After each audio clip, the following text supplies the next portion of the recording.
Question number 2 में दिया हुआ है 55 डिग्री का पूरक कोण है। 55 डिग्री का पूरक कोण है, तो सबसे पहले समझना है कि पूरक कोण का मतलब क्या होता है। जिसका दो कोण का योग 90 डिग्री हो, जिसका दो कोणों का योग 90 डिग्री हो उसे पूरक कोण कहा जाता है। जिसमें से एक कोण दिया हुआ है 55 डिग्री, दूसरा कोण निकालना है। तो हम लोग क्या करेंगे, 90 से डायरेक्ट 55 को क्या कर देंगे, घटा देंगे।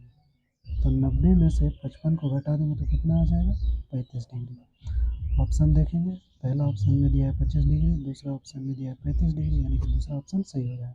तीसरा ऑप्शन में दिया है 30 डिग्री और चौथा ऑप्शन में दिया है 45 डिग्री। समझ में आ गया। पूरक कोण का मतलब क्या होता है, जिसका दो कोणों का योग 90 डिग्री है, जिसमें से एक कोण दिया है 55 डिग्री, तो दूसरा कोण कितना होगा, 90 से 55 को घटा देंगे तो कितना आ जाएगा, 35। इसको और अच्छा से समझते हैं। पूरक कोण का मतलब क्या होता है, जिसका दो कोणों का योग, जिसका दो कोणों का योग कितना हो, 90 डिग्री हो। तो एक कोण दिया हुआ है 55 डिग्री, ये तो 90 है, तो 55 में कितना जोड़ेंगे कि 90 आ जाएगा। तो 55 में 35 जोड़ेंगे, 55 में 35 जोड़ेंगे तो कितना हो जाएगा, 90 हो जाएगा।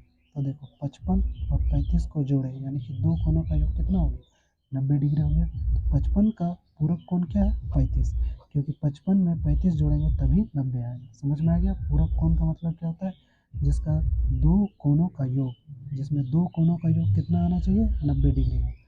पूरक कोण का मतलब क्या होता है, जिसका दो कोणों का योग 90 डिग्री हो। एक कोण दिया है 55, दूसरा निकालना है। तो हम लोग एग्जाम में क्या करेंगे, डायरेक्ट 90 से 55 को घटा देंगे। तो 90 से 55 को घटा देंगे तो कितना आ गया, 35। ये इसका आंसर होगा। समझ में आ गया।